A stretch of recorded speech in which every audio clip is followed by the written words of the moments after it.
First of all, I have to say that's a very tough act to follow.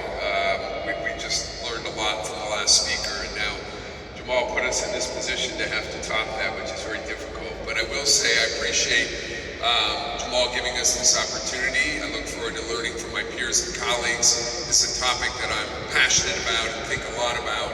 And I will say I don't have all the answers, and I'm a lifelong student in this area. So he asked us to talk about 5 things. First of all was leadership. And the first thing I'll say about leadership is that it's something that you have to work at. I don't believe that leadership is an innate skill. I believe it's a learned skill. And I have a leadership coach that I've worked with for 16 years. I meet every week for 1 to 2 hours with my leadership coach. I have homework assignments, and I'm continuously working on my leadership. As Peter Drucker, the business consultant, once said, knowledge has to be improved, challenged, and increased constantly, or it vanishes. So don't assume when you get to a certain position in life that you've mastered leadership, and that's where it ends. The other thing, this is one of my favorite quotes about leadership from the Chinese philosopher Lao Tzu. A leader is best when people barely know he exists. When his work is done, his aim fulfilled, they will say, "We did it ourselves." And this is really the philosophy behind servant leadership. I believe that leadership is about servant leadership. It took me a long time to learn this, but the further along you get in your career, you become responsible for other people's careers. Our success is their success. It's no longer about the accolades and awards and titles that I get, but it's about the people that I am privileged to serve and lead. And so I really believe in the concept of servant leadership. The last thing I'll say about leadership that I learned, again, the hard way, this was an excellent article from Harvard Business Review about why efficient leaders fail.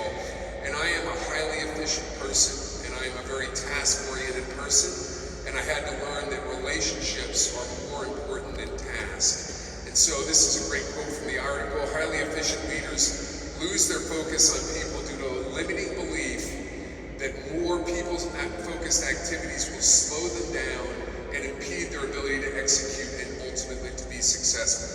So I could leave this hall and start working on my next talk and focus on myself, or I could spend time getting to know my peers and colleagues. And I believe that this is a fallacy that a lot of leaders have, that it's the harder we work and the more tasks we accomplish, which are going to get us ahead. And as this article points out, the irony is that an intense focus on efficiency and getting things done makes leaders less effective overall.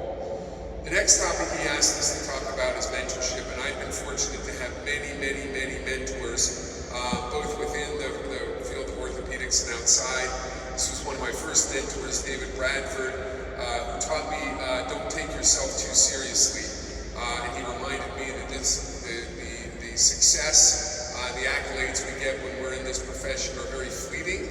And 10 years after we finish our careers, very few of us will be remembered or talked about, but our families will be the ones that remember us. Jim Herndon was a mentor of mine who taught me to think outside the box, and he was the one that encouraged me to get a business degree and learn about more than just healthcare and orthopedics. Aaron Rosenberg was my fellowship mentor, and he's the one that taught me the importance of creating personal goals. So a brief story about Aaron. When I started my fellowship, he asked me to meet him for breakfast one morning and to bring my goals with me. And so I brought my goals, and they were all about how many cases I wanted to do and how many publications I wanted to have and what kind of job I wanted to get. And he looked at me and he said, "Kevin, how old are you?" And I said, "I'm 36, Aaron." He said, "Do you want to get married?" And I said, "Well, I think so." And he said, "Do you want to have a family?" And I said, "I think so." And he said, "This is nonsense." And he took my goals and he ripped them up and threw them back in my face. And he said, "Come back here in 1 week and let's talk about your goals." And no joke, a week later he introduced me to my wife. And so he had a big influence on my life. Dan Barry, who many of you know, has really taught me the importance of servant leadership and how to be a role model as a leader. And then Joe Ioacon, again, is someone who is a very selfless leader who really looked out for me in periods of my life when he had offered me a job, I didn't accept the job, and he still followed my career and helped me long beyond that and left a mark business school economist, was my professor in business school, who taught me a great deal about concepts related to value in healthcare. And all of these mentors shared these characteristics. They were good listeners, they were knowledgeable, they were non-judgmental, which I think is a very important part of being a leader, honest and candid, able to network and find resources, and finally willing and able to devote time to developing others. Next topic that he asked us to talk about is work-life balance, and I read this book, Essentialism, which my colleague Bill Levine from Columbia shared with me, and it talks about the discipline that you have to apply each and every time you're faced with a decision about whether to say yes or whether to politely decline. And what I learned the hard way is, if you don't prioritize your life, someone else will. And so it's important that you determine what is insignificant and what is essential, and do away with the non-essential activities and commitments. This book taught me that the word priority is derived from the Greek stem, which means one.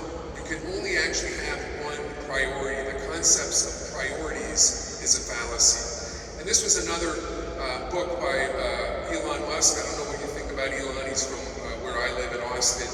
I'm not a huge fan of him, but he has an algorithm that he applies to every decision he makes. That includes question every requirement, delete any part or process you can, simplify and optimize, accelerate cycle time, and automate. And I think those are good lessons to learn. My approach to work-life balance, again, personally, I work with an executive leadership coach. I evaluate every request against my goals and priorities, and I've learned that if it's not a clear yes, then it's a clear no. In other words, if you have your top 10 goals and it's number 11, number 11 is the same as number 200, and you have to apply that level of discipline. I've learned to compartmentalize so that when I'm focusing on my clinical practice, that's what I do. I don't have meetings. I don't do academic work or administrative work when I'm in my clinical time. And similarly, in my personal life, I shut off my phone. I focus on my family because I realize they don't. I learned a long time ago, my family and my children are not impressed that I'm an orthopedic surgeon and I'm the president of the AUS. They want me home for dinner. They want me to be there on the weekends. And that's what's important to them. And I have weekly date nights with my wife, Christy, who's here with me, and a weekly date with my daughters, and we have family supper every Sunday night. Last couple of slides, regrets. I have a few. Not taking up golf earlier in life. My father tried to get me to play golf when I was a young boy, and I said, Dad, that's a sissy sport. I'm going to play football and basketball and baseball, and unfortunately now my golf game has suffered because of that. Not spending more time with my middle daughter as she transitioned to adolescence. I have 3 daughters, and our middle daughter struggles with mental health issues, anxiety, depression, substance use. And I wish that I had really been around more when she was transitioning to adolescence, to be there for her during those times that were very challenging for her and our family.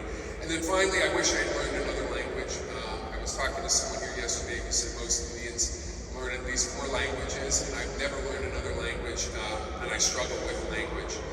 So the last, I'll leave you with my personal advice, again, which is from my own personal experience. It's not the right answer.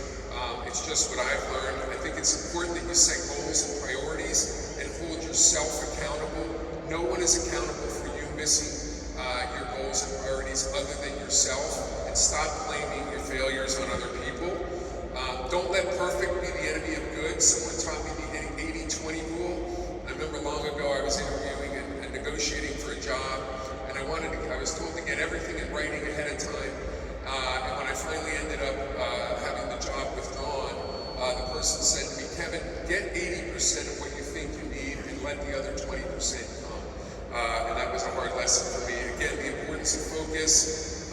You have to cultivate selective ignorance, and as we said in the prior talk, ignore all the distractions. The world is set up to distract us constantly, and you have to have focus. And again, don't take yourself too seriously. As I learned from David Bradford, we are all replaceable other than to our family. And so again, thank you very much. I'll finish with this quote: success is a journey, not a destination.